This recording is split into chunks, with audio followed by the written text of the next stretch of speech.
Les assises sur la réorganisation du secteur du transport visent à prévenir les accidents de la route et à offrir un cadre réglementé pour les conducteurs. À Ziguinchor, le service des mines se conforme aux directives du gouvernement sur la campagne d'immatriculation gratuite des motos. Par rapport à l'immatriculation gratuite des deux roues, donc nous, on va se conformer aux directives de son Excellence, Monsieur le Président de la République.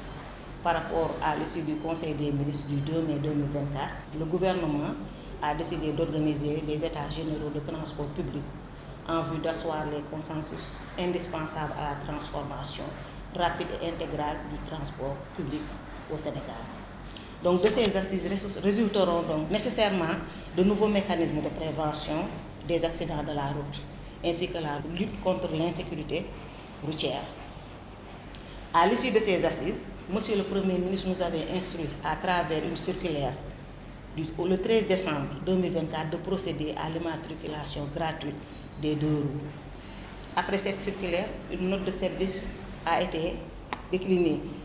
Dans cette note de service, on nous précise en tant qu'acteur, chef de division, de pousser donc les transporteurs de moto-jakarta, de vélo-taxi, de se rapprocher du service régional de transport avec la moto et les pièces requises pour procéder à l'immatriculation.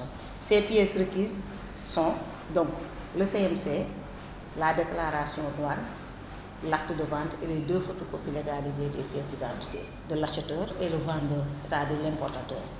Selon elle, certains conducteurs rencontrent des difficultés à fournir les documents requis, mais dans l'ensemble, le travail avance dans de bonnes conditions. Un calendrier prévisionnel est décliné pour simplifier la procédure. Le 6 mars, on a débuté l'opération, bien qu'il y avait quelques difficultés.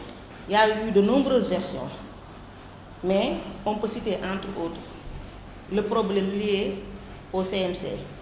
Parfois, certains transporteurs de vélo-taxi ne retrouvent plus l'importateur. Parfois, on nous produit des photocopies de déclaration. Parfois, même, ils ont des problèmes pour avoir tous les papiers en bonne et due forme. C'est ça les problèmes qui ont été de manière générale cités durant cette période. Mais fort heureusement, depuis le 6 janvier, pratiquement chaque jour, on a des statistiques. Parfois, c'est égal à 100, parfois même c'est supérieur à 100 dossiers par jour. Nous, en tant que chef de division régional, on va se déplacer vers la base. Parce qu'on sait que se déplacer de Djouloulou à Ziguinchor, ce n'est pas évident. Se déplacer de Doussouye à Ziguinchor, ce n'est pas évident. Donc, on a décliné un calendrier. Dans les prochains jours, on va se déplacer vers eux pour les appuyer dans cette opération.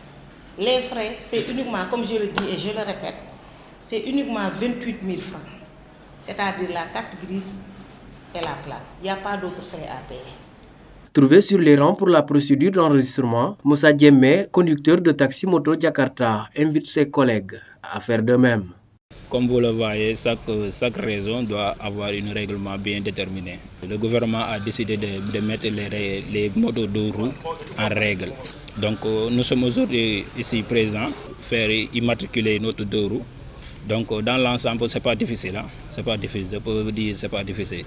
J'appelle tous les Jakartamans ici dans la région de Ziguinchor de venir faire leur immatriculation dans les plus brefs délais, avant les 3 mois. Avec cette opération, le gouvernement et les autorités locales réaffirment leur engagement à mobiliser le secteur des deux roues tout en mettant les bases d'un transport public plus sûr et mieux organisé.